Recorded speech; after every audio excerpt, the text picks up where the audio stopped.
Yo, what's up, and welcome back to another episode of the Movie Newbie. I'm your host, Jabriel, and as usual, or I guess not so usual for this theme, we have the two guys coming back for an episode of the Movie Newbie. They're coming back for this theme because we got to finish with the two guys.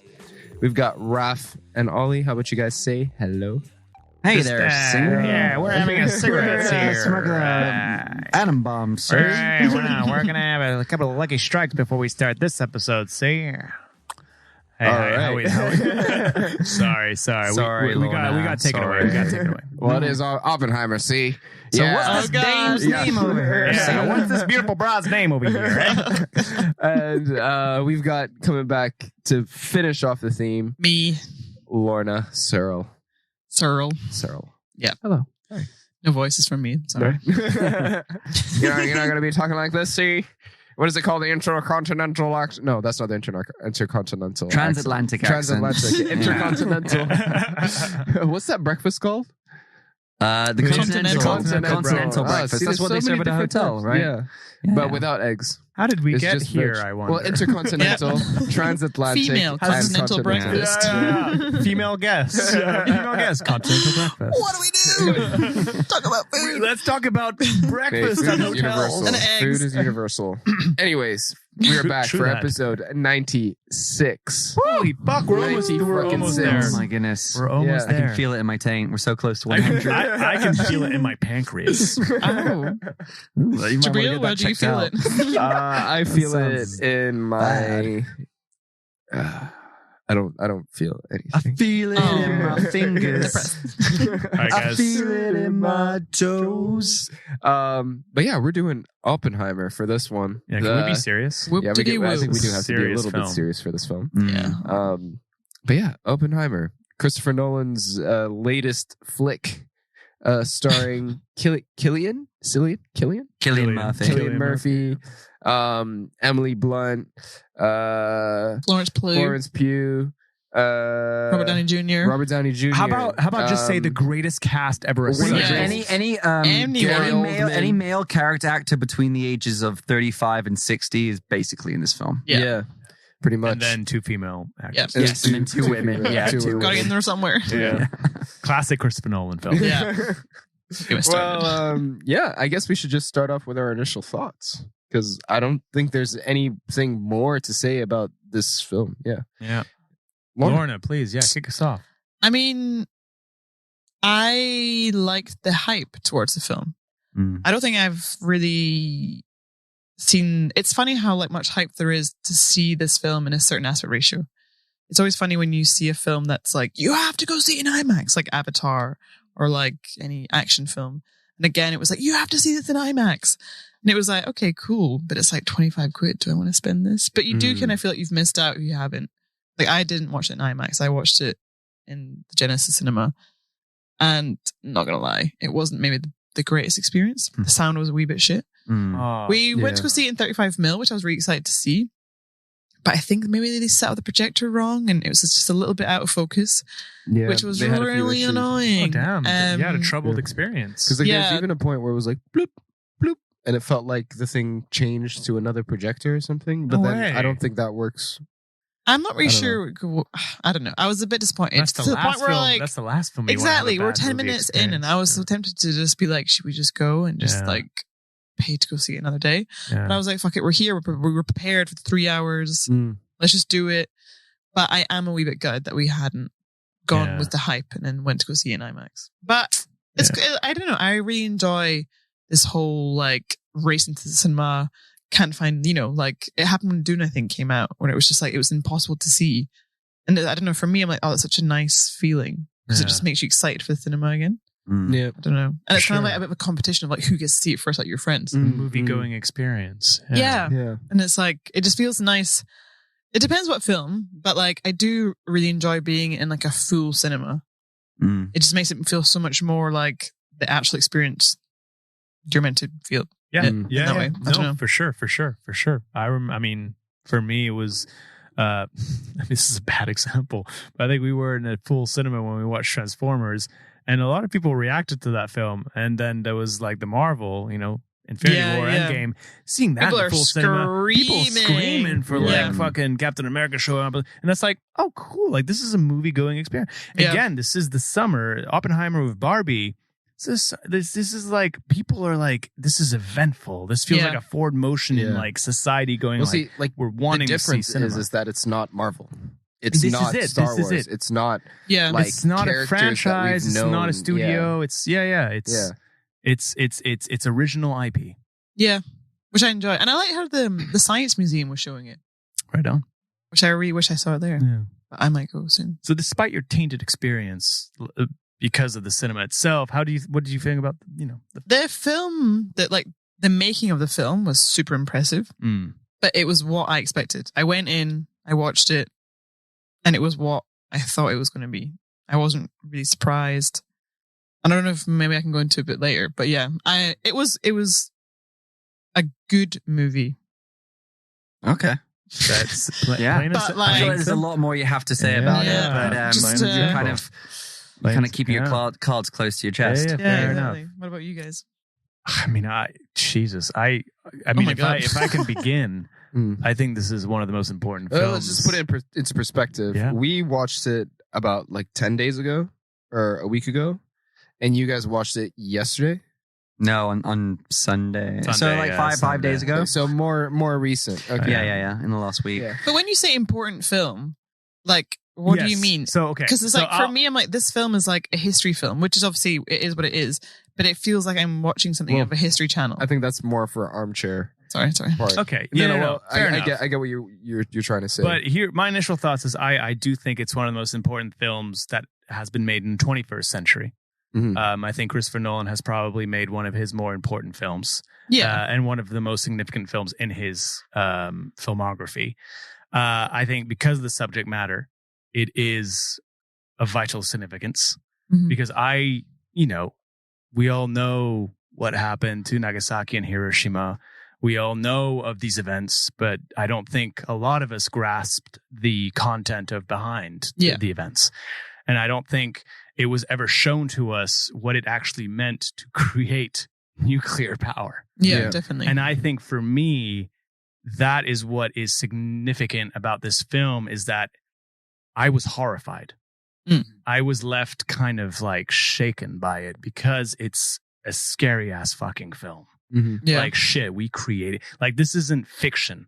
Yeah. There's nothing nothing fictional about it. This is history. Like, a bunch of fucking men, scientists, went about creating this, one of which, Oppenheimer, was the chieftain to lead this expedition to create fucking essentially nuclear war, which is what we have been shadowed by ever since its creation. And the scary thing is, one of the most scary thing is that this was all told through brilliant writing, brilliant performances from a stellar ensemble cast that I think is probably one of the most ambitiously assembled casts in the last 21st century. I haven't seen a cast this fucking huge. I don't know how long it's been. And you're getting a score that will like send shivers through your spine, cinematography that will have you like bowling over your eyes, all in the pace of like this atomic power. With like the first act kind of setting a piece together, and then you get to the second act and it just goes fucking fourth gear and you're just like launched. And then when it comes to the actual moment, I think I was jawed. I looked at Ollie and I remember just like with my mouth open going like, oh, what the fuck just happened? But not in like hurrah, in like fear. Oh yeah, of course. I'm like in like, oh fuck. Yeah. Like that is the moment the world changed forever. Yeah. And for a fucked up reason. Yeah. And like, And it didn't even have to happen. yeah. And I think I remember Matt Damon saying like, what are the odds of us like blowing up the atmosphere? And Killian saying like, near zero. Yeah. And it's like, and we fucked with that. We like humans went, like, let's just still do it anyways. Yeah. And that's so fucked up to me. That's why this movie's haunting. It's like a beautiful, haunting, cinematic fucking piece of art that like lingers. Yeah. That's why, like, even if I watched it a month ago, it would still be scarred in my brain. Anyways. Yeah, no, I mean, there's not much I can add to that. Yeah, no, I loved it. I thought, I've only seen it the one time. I'd love to see it again. In IMAX. We haven't seen it in IMAX, yeah. It was just such a visceral experience. I'm not a massive Nolan fan necessarily. I do like quite a few of his films, but I think this is the most mature work he's ever done. I think it's really well written, and I think that's saying something because that's impressive, because I don't think one of Christopher Nolan's gifts actually is his ability to write psychology or dialogue. I don't think he's particularly good at that, or hasn't been in the past. And I thought it was such a well-written film for like a 3-hour mostly talk-driven film. I thought it was absolutely captivating. Thought the performances across the board were great. I loved how, as a director, Nolan delved more into surrealism or abstraction when making this, because he's usually I mean, he made a film about dreams, Inception, but one of criticism that you see against that film is that it's actually very dry in many ways. It doesn't have any feverish qualities to it. Yet this film, you can feel that something has shifted in the way he decided to approach this script, and from a filmmaking perspective. Yeah, I thought it was pretty phenomenal. I'm still chewing on it, but yeah. Yeah. I guess like for this film, you can't talk about it without talking about Barbie, right? So I'm going to talk about like the first two. No. So like they both came out, like the trailers came out around the same time. They both dropped on the same weekend. I remember watching the Barbie trailer and being like, I cannot fucking wait for this film. And then watching the Oppenheimer trailer, and I was like, I can't be fucked to watch this other biopic of like some other dude. Like, I'm so tired of biopics, which I am. Then I guess it was just like the marketing of both films made me really, really excited to watch both for two different reasons entirely. Because when I first saw Oppenheimer, I was like, Oppenheimer sounds like, I don't know. I didn't know anything about well, I knew about the bomb, but I didn't know about the Manhattan Project. Yeah, even Manhattan Project, you hear that word, but you never really hear Oppenheimer being spoken about. So it was really cool to just watch that film and then go through this dramatized Wikipedia page. But it's like the most incredible, interesting, dramatized Wikipedia page you can. And with the time that you do watch it, you get a lot of insight into his history, into his thought process, into what his personal life is, but also like how he felt about doing something like that. You know, it's like, I'm not sure if it was a line in the film or maybe it was a line at the critique, but it was like somebody was asking about the Nobel Peace Prize, and I think it was a line, but he was like, yeah, well, then Nobel invented dynamite. Oh yeah. You know? So like it's that play of like, how much power do we have as humans, you know? Like, is it always necessarily greener on the other side? You know, it's just questions of war and conflict and fixing that, you know. Are we fighting the Germans, the Nazis? No, we're actually fighting the Japanese, but they're actually they're probably gonna lose. So do we have to bomb them? It's like so many different things of like so a race against time, right? So the Nazis were developing this exact thing, so it became a point of desperation. And then the communists, you know, there's so many factors in this. What is it's not Jim Crow, it's McCarthyism. So like even in that time of McCarthyism, like you're seeing, oh yeah, the Nazis, they used to go with the SS and find Jewish people and take them from their homes and send them to camps. But in the States, they were doing the exact same thing with communists, quote unquote communists. You know, they anybody could have been a communist if they made it seem so, you know. If you had any sort of ties to the USSR, you know, so like there's this dichotomy of points of view in the film that is being explored, which is really interesting. The character study of Oppenheimer is interesting. Obviously, the performances were amazing. Visually, it was great, but there are things that didn't land for me. And yeah, I guess we can talk about that in the armchair, but I guess it's time to talk about our favorite scene. So I can start.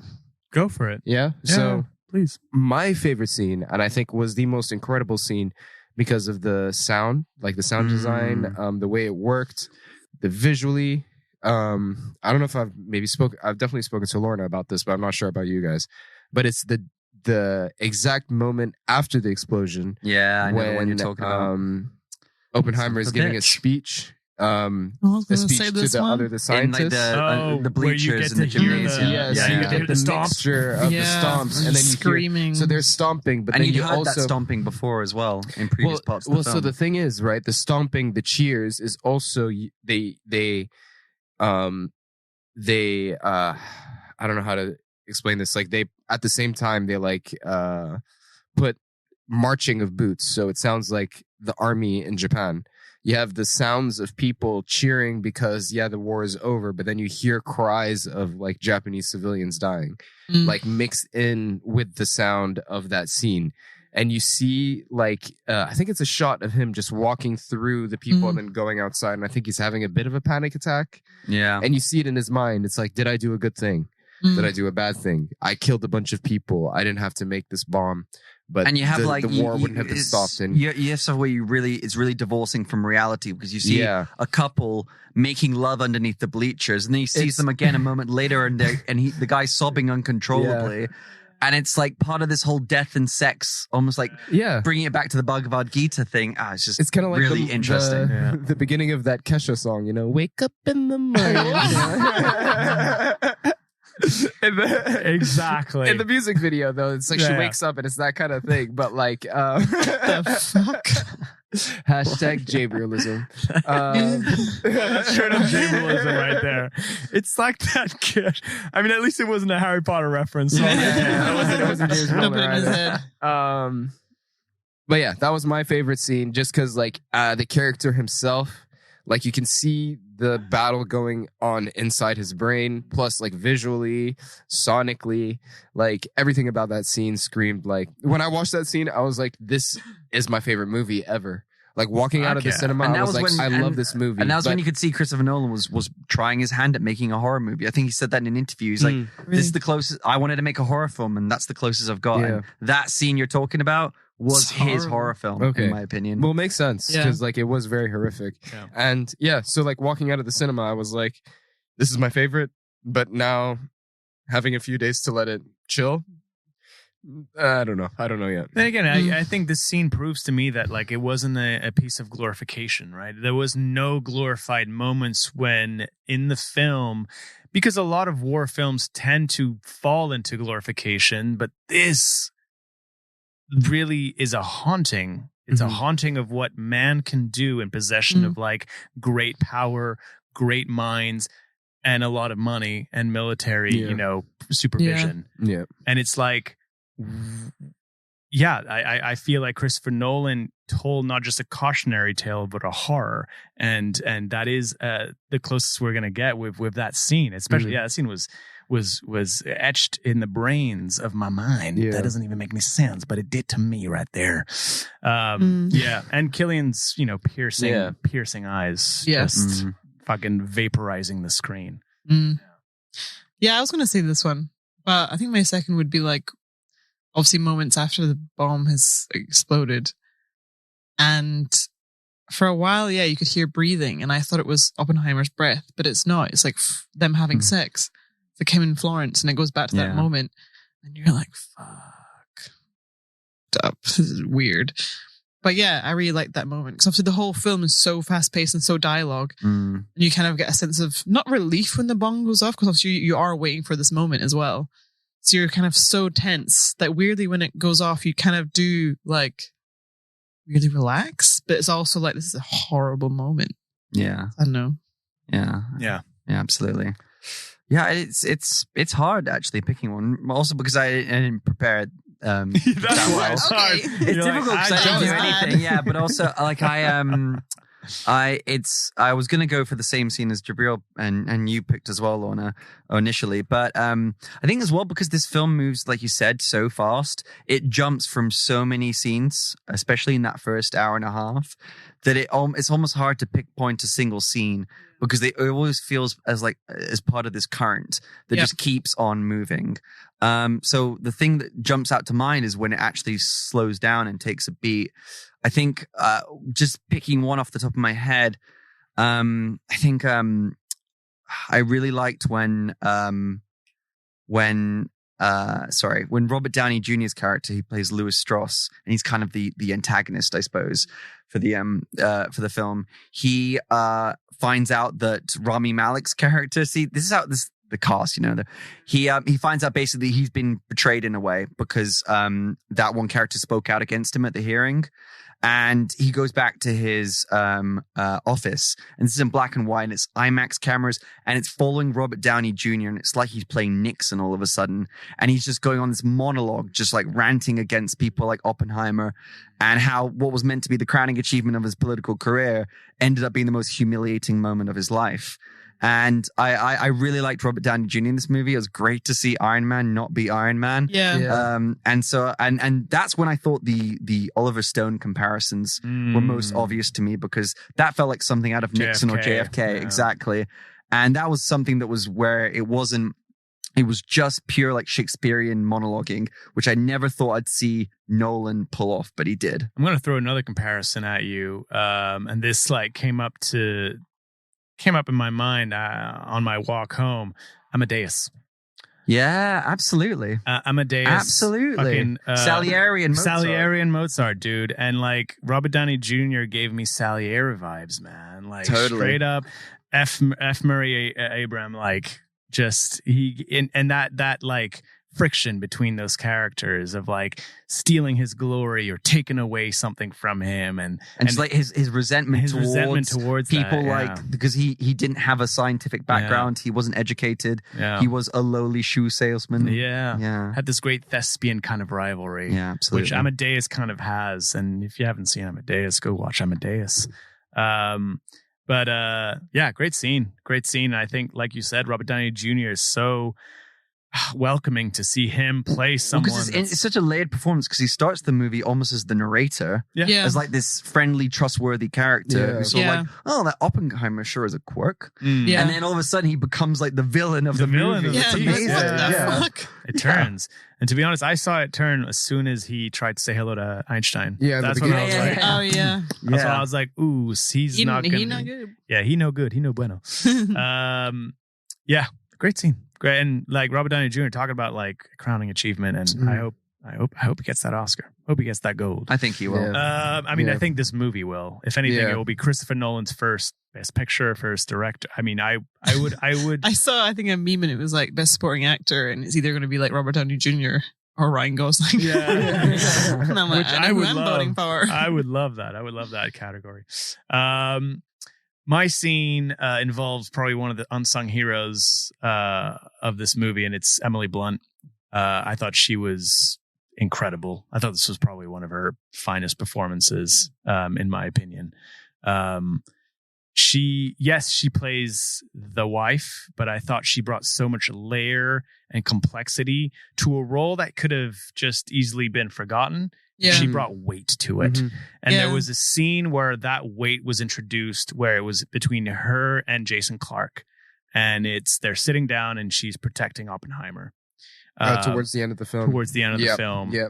And it's just a 4-minute, 5-minute back and forth dialogue. And that's the scene where it's like, that's why you got Emily Blunt. That's why you got Emily Blunt. Such a small part up until it's that point. Little smirk that she did. Honestly, it's all the minutia. And how she seemed so frail, right, leading up to it. Yeah. She seemed like this really delicate alcoholic, barely put together. And then she just turns around and like corrects him on his grammar and then just dominates that Dominates exchange. The shit out of it, has all the power. And yes, you bring Emily Blunt to that conversation, and that conversation turns it, and that for me proves that she's such a worthy character. She in a field full of men, like we have this female character that's so dominating and so like powerful. So I thought that was a really empowering scene for Emily Blunt, and it proved why she's in this film.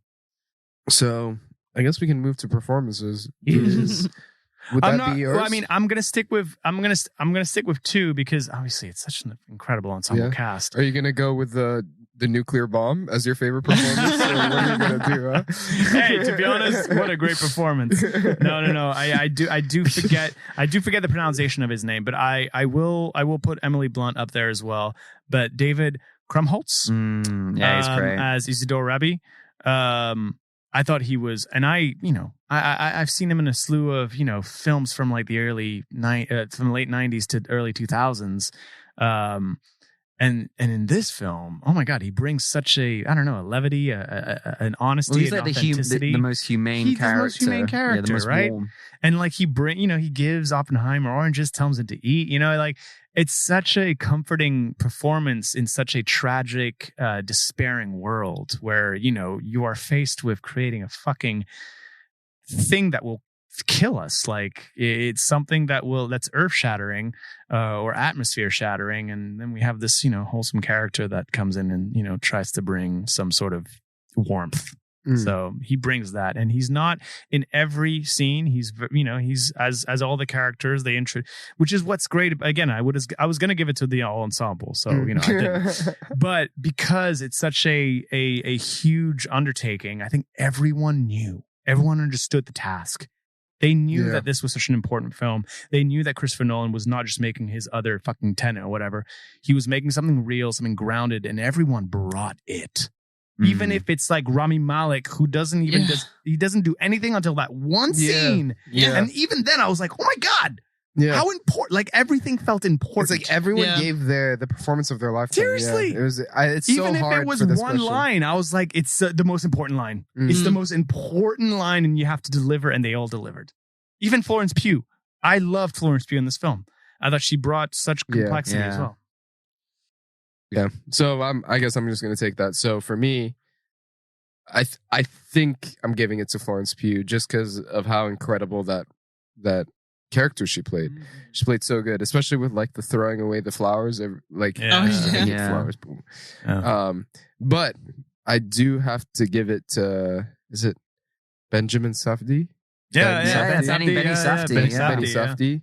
Now that was also a great performance because you see a change in the character throughout the film from the beginning where he joins and he's like a bit of a quirky, crazy guy. He's like, how about we make it hydrogen? And then afterwards,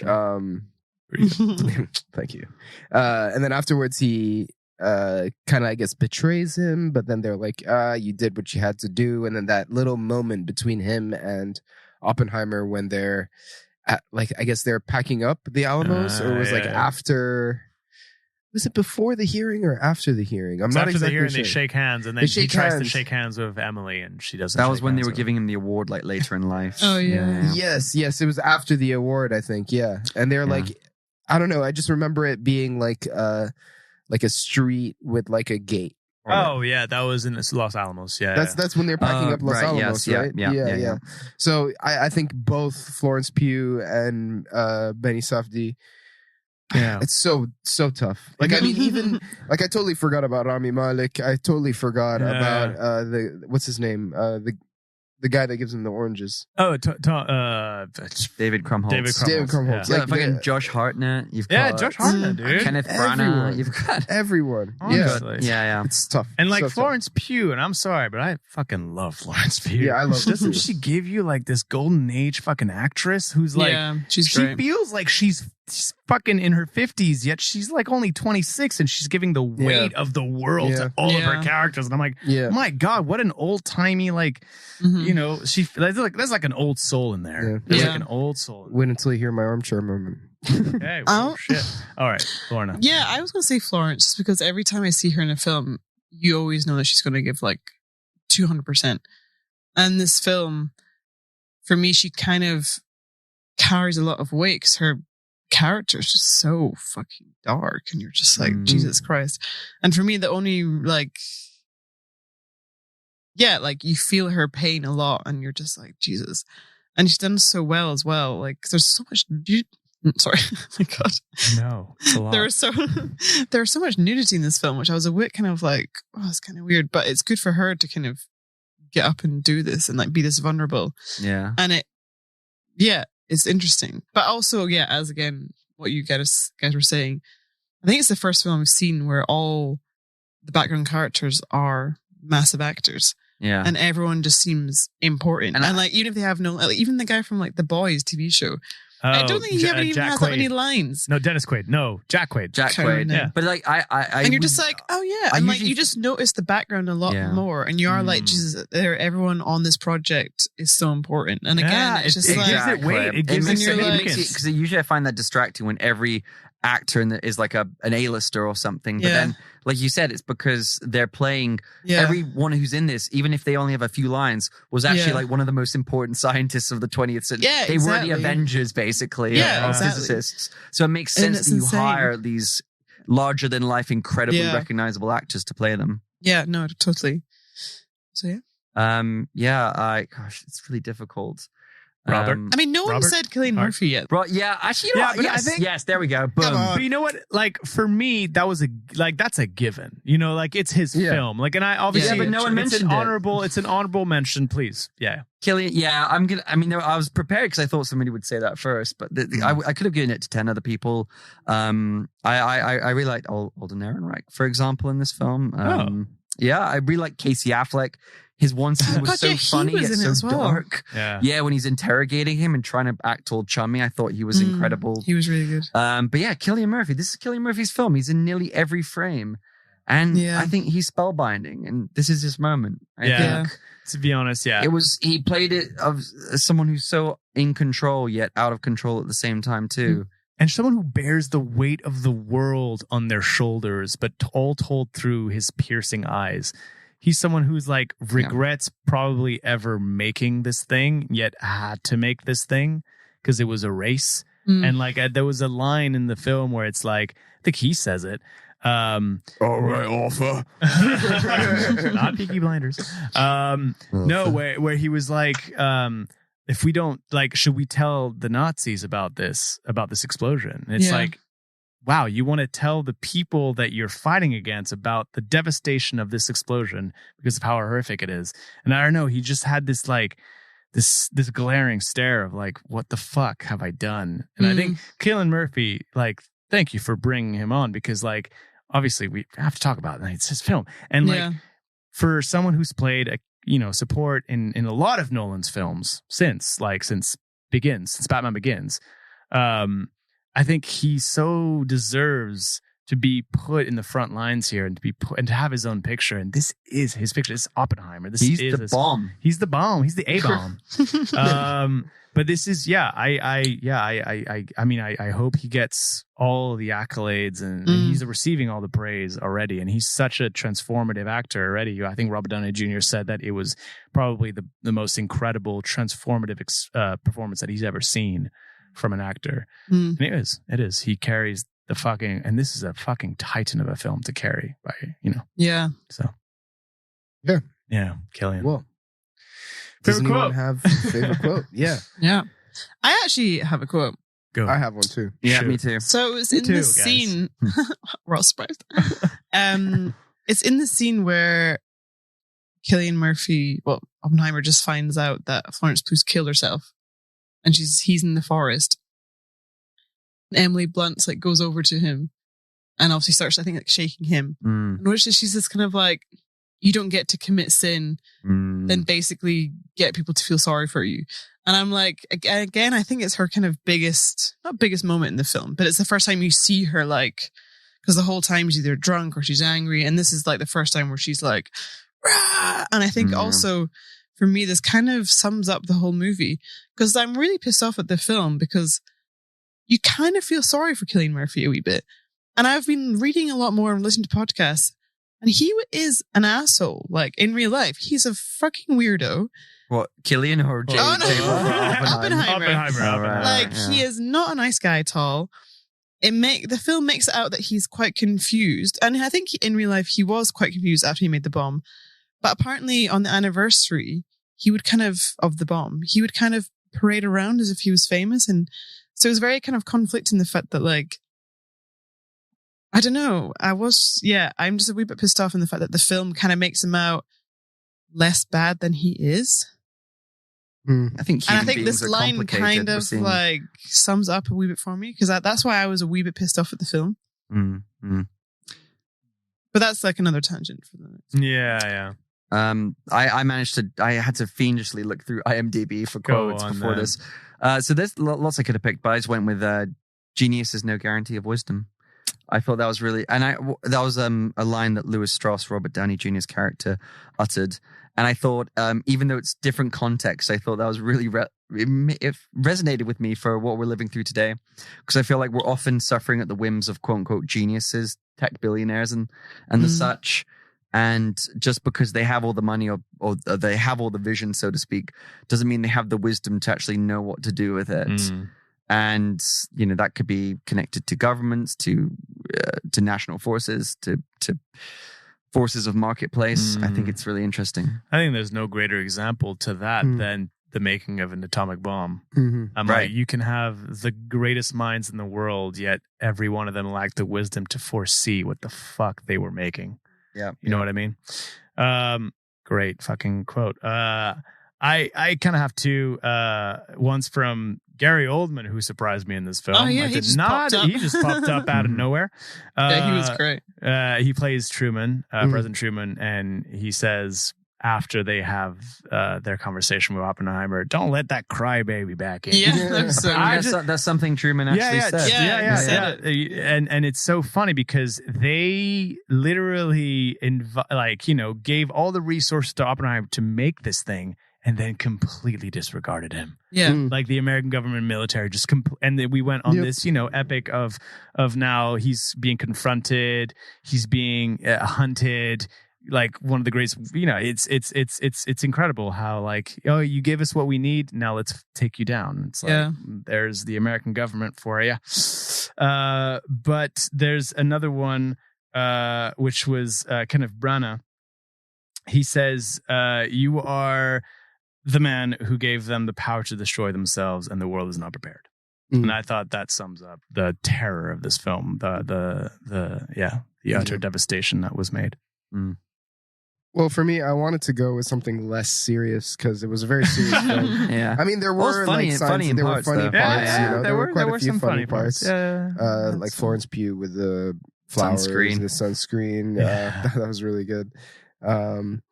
But yeah, for me, I was gonna go with Jack Quaid playing the bongo when the spy comes. But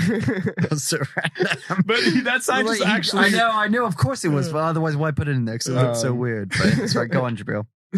Well, yeah. So it's when Oppenheimer first meets the British spy guy, Klaus Fuchs. He's like, since when are you British? Yeah. And he's like, since Hitler told me I wasn't German. Yeah, and I thought that was a really good line. Yeah, just because of like the whole spy kind of like undertones of the film. Yeah. But yeah, so let's go for the armchair moment. If anybody has any armchair moments, for me, I'm gonna say like straight off the bat, I think Florence Pugh should have had a little bit more of a presence in this film, just because of how important she was to Oppenheimer in Oppenheimer's life. Because I listened to a few podcasts just to figure out the last podcast on the left. What? Have you heard the last podcast? Oh no. Oh, sorry. I said anyway. Go on. It was sorry. This is history. The rest is history. But yeah, like Florence Pugh, I wish she had more of a performance and more of a role. Yeah. But, yeah. Kind of what I was saying before. Like this film for me felt like a bit of a History Channel film. Like I went in to learn about Oppenheimer and I learned it, and it was like a horror movie, but yeah, I don't know. That was kind of it for me. Like the cinematography was amazing. The sound effects were amazing. Everything was really well made, and it was like, it's a very Christopher Nolan film. And like, I think now I know that like his type of films, you're gonna do it. Like, I mean, they're a type, and he's done his type really well for this one. Like Wes Anderson has his type, Christopher Nolan has his own brand, his own signature. But you are kind of just like, Christ, like, is he ever going to make something a little bit different? Like, like all the females in his movies are just either dead, drunk, mentally ill. That's kind of it. Mm-hmm. And I get it. This obviously is based on history, and those two women were kind of like that. So I get it. But you're just like, like for example, the scientists. They're like, oh, there's a woman scientist now in the crew. Like they could have actually given her more of a role. That's the same for me. For Christopher Florence Nolan Pugh. has never. I can I offer But there's a 3 hours, and there's a lot you have to put into Can that. I offer like not even a counter argument, but like a counter theory, I suppose, that while also accepting that you're completely right. Like I think Christopher Nolan doesn't know how to write female characters. He's never had a good female character in any of his films. Yeah.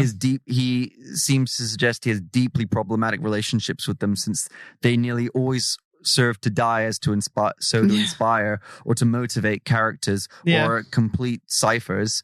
But it almost worked in this film that the two characters were completely sidelined and barely there, because I think this film is primarily told from the warped perspective of J. Robert Oppenheimer. Yeah. And according to history and to at least the characterization in this film, he didn't think a lot of women. Yeah. He discarded them regularly. Like there was a telling scene where his younger brother, is introducing him to the woman who he ends up marrying, and he's like really rude to her, and he just pulls the brother away, and he talks down to her because she's a waitress. He doesn't even bother to remember her name. And that feels like a throwaway gag because he's like a quirky boffin. But no, it's telling that that's how he views women. Yeah. So it makes sense. But does that justify, I think, honestly, giving Emily Blunt and Florence Pugh kind of thankless roles? Or like Florence Pugh giving most of her dialogue while naked in a chair? Yeah. Not necessarily.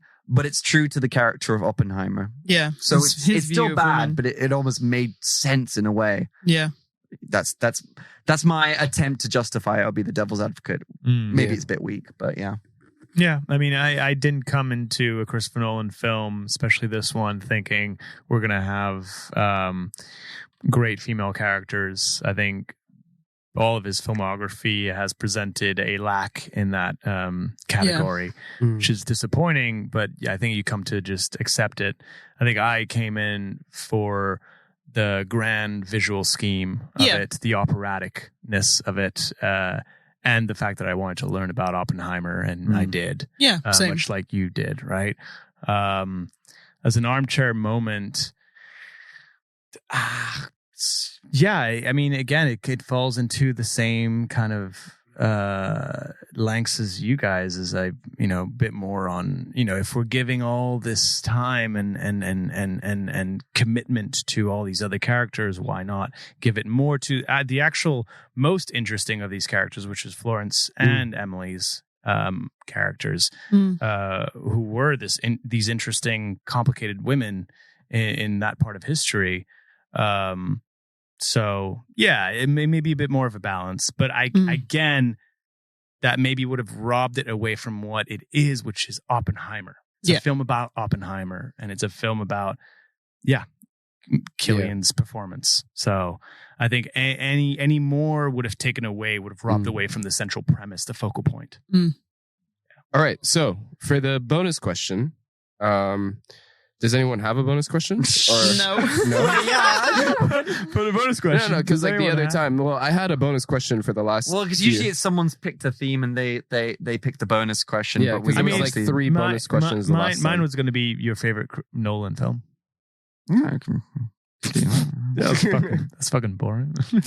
No, well, Yeah, I okay. guess you Well, could you want ask to. that. My question was: would you sell out Oppenheimer, or like, would you be on his side or against him in those like hearings? Would you be a Oh, communist? Jesus. Yeah. No, so I would mean, you be like the softy character, or like just like the general character? But I don't think he did anything wrong. He didn't really do anything told wrong. what he was it was a kangaroo court, right? And the biggest sin was that he socialized with communists / former communists. Yeah. It was a complete witch hunt. So It's no, a complete of course. witch hunt, yeah. And there was no evidence to suggest that he was legitimately a communist. And I don't, Yeah. There's only that one Would you guys crazy... hang out with commies back then? Dude, they're Holy- probably hell great yeah, minds. Yeah. Good parties. Yeah, good Yeah. parties, Bohemian. Like, Yeah. fucking, was yeah, great. dude. Yeah, I guess. Comedy was like a trend. People were just like doing that because it was like part of it was a trend, part of it was an intellectual I trend. socialize with communists now. There All you go. of my friends are socialists. And Yeah. There we go. Well, it's different, but Okay, here's a bonus They question. didn't know that in 1923. Okay? Stalin wasn't even doing his shit Yeah, yet. they're all exactly. Marxist. Yeah, exactly. Here's a question for you. How close, if you were part of the Trinity test, how close would you have, out of I think there was 3 sections or maybe 4, one being, the closest, I think where Oppenheimer was. and then there was like 4 other sections. How close would you have gotten, knowing that you don't know whether this is going to blow the whole world up, or if this was just going to be, you know, your atomic bomb that you perceive it to be? I think next to Oppenheimer. Surely, if you're gonna die, you might as well just die. Go with the blast. Yeah, true that. Yeah, I'm not white, so I wouldn't have been there. I don't know. Was there any? There was one black guy for like was there one black 30 guy? seconds. He had like 2 lines. And I guess Rami Malek. Yeah, but he wasn't a scientist. Yeah, he was just there. Yeah, Wasn't he? He was with but wasn't he? with Robert Downey Jr. No, he was with someone else. No, he was playing a scientist too. He was with I can't remember. Yeah, he was with He the like Italian one guy. thing where he like dropped with the clipboard. Italian guy. Yeah. Yeah. It was the other. Yeah, what's? It's not Los Alamos. It was like computation or whatever, because they had like 4 centers, right? That would like meet in the middle. Yeah. I remember. I wonder what that site is now. I wonder if they've Los done Alamos? anything, or they've just removed everything. Hopefully, and it's been that's it. reclaimed by the indigenous people. But there was that's an armchair thing. They didn't mention how they completely robbed indigenous peoples of their lands to build that site. They did. No, at the end they were like, just give it back to the Indians, and I was like, but why don't you show them like tearing this land away from the Native Americans? In the beginning of the film, they told him about like how he moved down south to the Alamos and he like became a horse rider and he like learned about the land. Yeah, but I'm saying they didn't show the scenes where the government kicks people off their land to set up those. That could have been a good political like moment for the film for sure. Yeah, but it's America, man. Yeah. But I suppose again, it's about Oppenheimer, though. Yeah, and then the people. But don't you like the killing Nazis? Yeah. The people around that state suffering from long-term radiation effects. Did that happen? Yep. For now. Now we're still seeing effects from the radius impact, not only on indigenous people, but like people that live just like in towns, like you know, all around, that like have, you know, cancer or all sorts, deformed babies or All right, cool. It's no bueno. Nuclear weapon is no good. No good. I don't like it. Hot take. Okay. All right. So, let's do ratings real quick. Cool. 8 poison apples. Oh, nice. Fantastic. Nice. Okay. Time. 9. God. All right. I almost want to give it 10, but I can't because I've just only seen it once, and I won't ever give a film I've seen just once that higher rating. So right now I'll give it 9 out of 10 bongo drums. Hey. Jack Quaid bongo drums as he celebrates the atomic bomb. I'm gonna give it. I'm sorry. I'm gonna go there. 10 A-bombs out of 10. Oh, God. I know. That's, imagine that. Yeah. That's our world destroyed. I'm gonna give it 9 out of 10 cigarettes. Because he chain smoked the hell out of that. He film. died because smoked Chesterfields. Yeah, Chesterfields. Yeah. And he died throat cancer because of smoking. Well, on that note, thank you for listening. And I'm just gonna say, like, share, subscribe, comment, give us a thumbs up or whatever. And ciao for now, my people. Thank you.